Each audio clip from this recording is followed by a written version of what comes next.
बिस्मिल्लाहिर्रहमानिर्रहीम। अस्सलाम वालेकुम दोस्तों, नई वीडियो में खुश आमदीद। दोस्तों, तुर्की और यूनान के दरमियान कशीदगी बढ़ गई।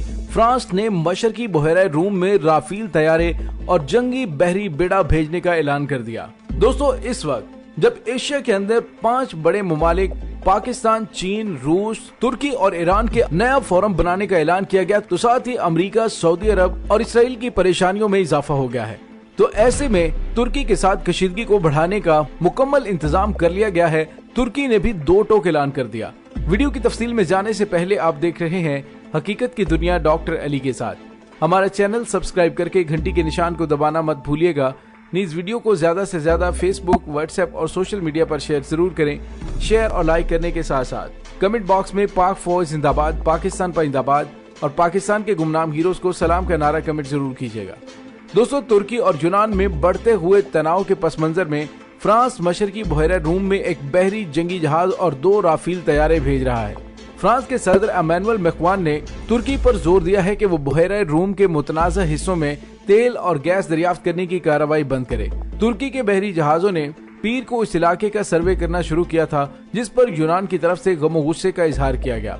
फ्रांसीसी सदर ने यूनान के वजीर आजम से कहा था कि फ्रांस की फौज सूरत हाल की निगरानी करेगी।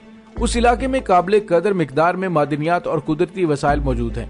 तुर्की के सदर रजब तैयब एर्दोगान ने कहा है कि बातचीत ही बहरा रूम में मसले का हल है और उसका मुल्क किसी भी मुहिमजोई का मुतलाशी नहीं है। उन्होंने मजीद कहा कि अगर समझदारी और अक्ल से काम लिया गया तो एक ऐसा हल ढूंढा जा सकता है जो सबके मुफाद में होगा और सबके लिए काबिले कबूल। कब्रस में भी कुदरती और मादनी वसाइल दरियाफ्त करने के हुकूक के मामले पर तनाज़ा है। जमहूरिया कब्रस और यूनान तुर्की के कंट्रोल वाले शुमाली कब्रस के इलाके में कुदरती वसाइल की दरियाफ्त के हुकूक तस्लीम नहीं करते। फ्रांस और तुर्की के दरमियान लीबिया की सूरत हाल पर भी इख्तलाफात पाए जाते हैं। तुर्की ने ट्रिपोली में अक़वाम मुत्तहिदा की तस्लीम शुदा हुकूमत की मदद के लिए फौज लीबिया भेजी है, जबकि फ्रांस, रूस, मिस्र और मुत्तहिदा अरब अमारात जनरल खलीफा हफ्तर की फोर्सेज की हमायत कर रहे हैं। रूस और मुत्तहिदा अरब अमारात जनरल हफ्तर की फौज को हथियार फराहम करने वाले बड़े ममालिक हैं। फ्रांस ने बैरूत में अगस्त की 4 तारीख को होने वाले तबाहकुन धमाके के बाद एक हेलीकॉप्टर बरदार बहरी जहाज लिबनान रवाना कर दिया है। फ्रांसीसी बहरिया का जहाज लाफाइद यूनान की बहरिया के साथ पहले ही खित्ते में मशकें कर रहा है और अब उस इलाके में रहने का कहा गया है। राफेल जंगी तैयारे जो कब्रस में मशकें कर रहे थे, अब यूनान के जजीरे क्रेट पर तैनात कर दिए गए हैं। फ्रांस के सदर ने एक ट्विटर पैगाम में कहा कि मैंने बहरा रूम में फ्रांस की बहरिया की तादाद में आर्जी तौर पर इजाफा करने का फैसला किया है। उन्होंने मजीद कहा कि बहरे रूम में सूरत हाल काफी तशवीशनाक है। तुर्की के तेल और गैस दरियाफ्त करने के यकतरफा फैसले से कशीदगी पैदा हुई है। ये कशीदगी अब खत्म होनी चाहिए ताकि इन मुल्कों के दरमियान जो हमसाये भी हैं और नेटो के इत्तेहादी भी हैं, पुरसुकून माहौल में मुज़ाकरात हो सके। दोस्तों, 2023 में तुर्की एक नया तुर्की बनकर सामने आ रहा है। 1918 में पहली जंग अजीम के खात्मे में फातेह इत्तेहादियों ने टेरिटरी और सर्विस का मुआहदा किया, जिसके नतीजे में सल्तनत उस्मानिया के हिस्से बखरे कर दिए गए और गैर तुर्क रियासतों को आजादी दे दी गई। मगर तुर्क ना माने, बड़ी जबरदस्त जंग हुई। यूनान पर तुर्कों ने फतह हासिल की, मगर फिर अंदर के गद्दारों की कोशिशों से न जाने क्या हुआ, एक नया मुआहदा लौजान किया गया। यही मुआहदा है जो आजकल तुर्की के खिलाफ सब साजिशों का सबब है। तैयब एर्दोगान खुश हैं कि 2023 में ये मुआहदा खत्म हो जाएगा और तुर्की की परवाज आसमानों के उस पार तक होगी।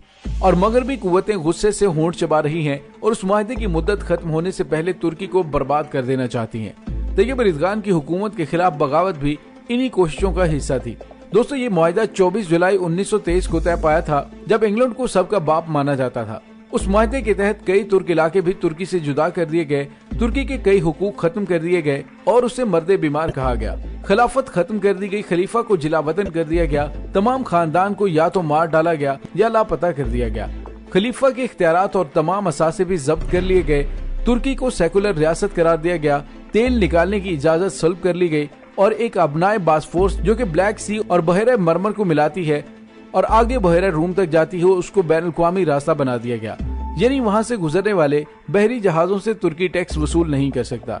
जुल्म की ये दास्तान जो मुसलमानों की यकजहती पर खुलावार थी, 2023 में खत्म होने वाली है। फिर तुर्की अपने इलाके मांगेगा, मुल्क में तेल निकाल सकता है और सबसे बड़ी बात यह कि इस्लाम के नफाज और खिलाफत की वापसी की बात कर सकता है। लेकिन तुर्की ने पहले ही तेल निकालने पर काम शुरू कर दिया है, जिसकी वजह से यूरोपीय ममालिक के साथ कशीदगी में इजाफा हो गया है।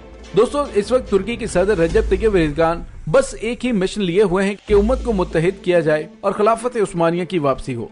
इसी वजह से यहूदियों के सीनों में आग लगी हुई है और वो 2023 से पहले उम्मत मुसलमान का कला कमा करना चाहते हैं। दोस्तों, ये माहिदा तुर्की पर मुसल्लत करने वाले बरतानिया, आयरलैंड, फ्रांस, रूस और इटली थे, लेकिन अब सभी मगरबी ममालिक इस माहिदे के खत्म होने से डर रहे हैं, जबकि डरने की कोई बात नहीं। 95% मुसलमान इस माहिदे को नहीं जानते। वो भला क्यों मुत्तहिद होकर तुर्की की खिलाफत कायम करेंगे?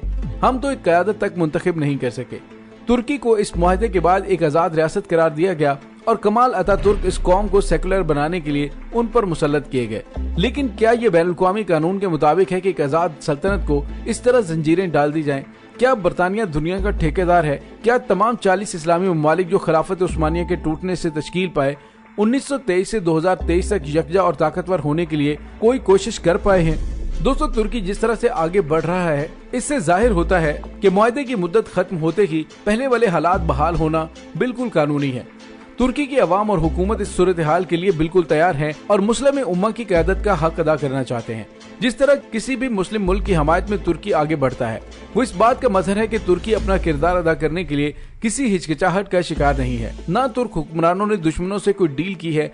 अब आगे दीगर मुस्लिम ममालिक का फर्ज है कि वो नबी पाक सल्लल्लाहु अलैहि वसल्लम की सुन्नत यानी खिलाफत कायम करने के लिए किस तरह तुर्की के हाथों में हाथ डालकर आगे बढ़ते हैं। दोस्तों, यूरोप, अमेरिका, भारत, इसराइल वगैरह इस मुआहदे को न सिर्फ याद रखे हुए हैं, बल्कि उनके इख्तिताम के असरात को जायल करने के लिए 100 साल से जारी कोशिशों को तेज तर किए जा रहे हैं, जिनमें सबसे बड़ा मोहरा इस वक्त भारत है, जो एक तरफ सऊदी अरब के फरमा रवाओं को काबू किए हुए है और दुनिया के सबसे बड़ा मंदिर सऊदी अरब में कायम करने में कामयाब हो जाता है, तो दूसरी तरफ भारत ईरान ताल्लुकात भी खराब हो चुके हैं। दोस्तों, इस वक्त सऊदी अरब को तुर्की के इक़दामात और बढ़ते हुए असर रसूख की वजह से काफी परेशानियां लाहक है। दोस्तों, तुर्क मुआहदा खत्म होने को है और सऊदी अरब को यह फिक्र सताई जा रही है कि कहीं तुर्की को खिलाफत वापस न मिल जाए। लिहाजा वो मुस्लिम उम्मा और तुर्की की मुखालिफत में इस कदर और अचानक आगे बढ़ गया है कि दुश्मनों से जा मिला है। उसने उनका मजहब, सकाफत और किरदार अपना लिया है कि किसी तरह से वो खुश हो जाए और तुर्की को खिलाफत का कोई किरदार देने की बजाय सऊदी अरब को ही कलीदी किरदार दें। दोस्तों, सऊदी अरब की गलती यह है कि उसने मुस्लिम उम्मा के लिए फलाही किरदार अदा करने की बजाय अपनी लीडरी के लिए दुश्मनों पर भरोसा किया। दूसरा ये कि सऊदी अरब इराक कुवैत जंग के जमाने से अमेरिका के हाथों का खिलौना बना रहा है। तमाम तेल अमेरिकी कंपनियों के हाथों में है। ऐसे में कसीरुल मुल्की फौज बनाकर वो ये साबित नहीं कर सका कि वो तमाम मुस्लिम ममालिक का नुमाइंदा है। सबको पता है कि ये फौज सिर्फ अमेरिकी इशारे पर काम कर रही है और मुस्लिम ममालिक में से किसी को तबाह तो शायद कर रही हो, मगर किसी की मदद नहीं कर रही। जबकि तुर्की हर मजलूम मुस्लिम आबादी के लिए बढ़कर काम भी करता है और आलमी सतह पर आवाज भी बुलंद करता है। सऊदी अरब मुआशी तौर पर तबाह बर्बाद हो चुका है, जबकि तुर्की तरक्की याफ्ता ममालिक की फहरिस्त में शामिल हो रहा है।